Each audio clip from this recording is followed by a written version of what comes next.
নুরুল হক নূর বলেন, এই গণভোট নিয়ে যদি আমাদের এই বিভক্তা এবং বিভাজন থাকে তাহলে আমরা যেই ফ্যাসিবাদ এর বিরুদ্ধে সংগ্রাম করেছি, তাদেরকে পরাজিত করেছি, তাদেরকে রাজনীতিতে সুযোগ না দেবার কথা বলছি, তারাই কিন্তু সুযোগ নিবে।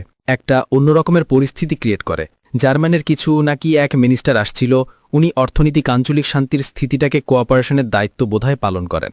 ওনারা কেন পরিষ্কারভাবে বলছিলাম যে তোমাদের দেশের নাৎসিরা যেই কারণে নিষিদ্ধ, এখানে আওয়ামী লীগ এবং তার দোসর হিসাবে পরিচিত জাতীয় পার্টি, এগুলো ওই কারণে নিষিদ্ধ এবং আগামী রাজনীতিতে তারা অংশগ্রহণ করবে না, বাট বাকিরা অংশগ্রহণ করবে এবং সবচেয়ে একটা উৎসব মুখর প্রতিযোগিতামূলক ইলেকশন হবে। মহাসচিব এখানে আছেন, ওনারা এত জাতীয় শানে ব্যস্ত থাকেন, অনেক বিষয় ওনাদের নজরে আসে কিনা জানি না, কিন্তু ঘটনাগুলো পত্রপত্রিকা মিডিয়াতে সবাই আসছে, ব্যাখ্যা বিশ্লেষণ করছে।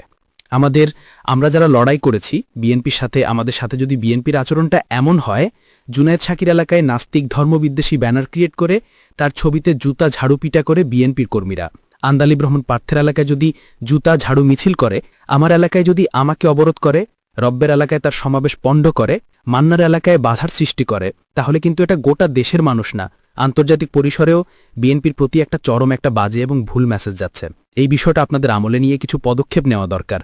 আমাদের মতো জাতীয় নেতৃবৃন্দদের সাথে যদি এই ঘটনা ঘটে, আমরা চাই আমাদের বিএনপির ভাই বন্ধুরা, জামাতের ভাই বন্ধুরা সবচেয়ে মজলুম ছিল গত 15-16 বছরে, ঘরে ঘুমাইতে পারে নাই, ব্যবসা বাণিজ্য করতে পারে নাই, পালিয়ে পালিয়ে বেরিয়েছে। আমাদের সকলে সম্মিলিত লড়াইয়ে এই পরিবর্তন এসেছে। কাজে আজকে আমরা যদি এত অসহিষ্ণুতায় পরিচয় দেই, তাহলে তো শেখ হাসিনার ওই বয়ান এবং ন্যারেটিভই ঠিক হবে যে শেখ হাসিনা সবাইকে দমনপীড়ন করে ঠিক জায়গায় চাপের মুখে রাখতে পেরেছিল। এখন আমরা যে গণতান্ত্রিক মুক্ত স্বাধীন পরিবেশের কথা বলছি, দেখেন এখন মিত্ররাই মিল নাই, তারাই একজন একজনকে ধাওয়া দিচ্ছে। তো আশা করি আমাদের সকল রাজনৈতিক দলের নেতাকর্মীদের এই সুবুদ্ধির উদয় হবে এবং আগামী ফেব্রুয়ারি নয়, আমরা মনে করি এখন নির্বাচন জানুয়ারিতে হতে পারে। আমি আগেও বলেছি, নতুন বছরের নতুন মাসেই জাতীয় নির্বাচন হোক, প্রধান উপদেষ্টা সেই বিষয়ে, রাষ্ট্রপতি সেই বিষয়ে নির্বাচন কমিশনকে দিক নির্দেশনা দিক এবং জাতীয় নির্বাচনের একই সাথে গণভোট হবে।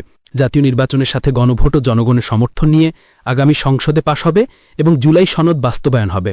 জুলাই সনদ এবং জুলাইয়ের আন্দোলনের আকাঙ্ক্ষায় তরুণদের স্পিডের আলোকেই আগামী নতুন বাংলাদেশ গড়ে উঠবে।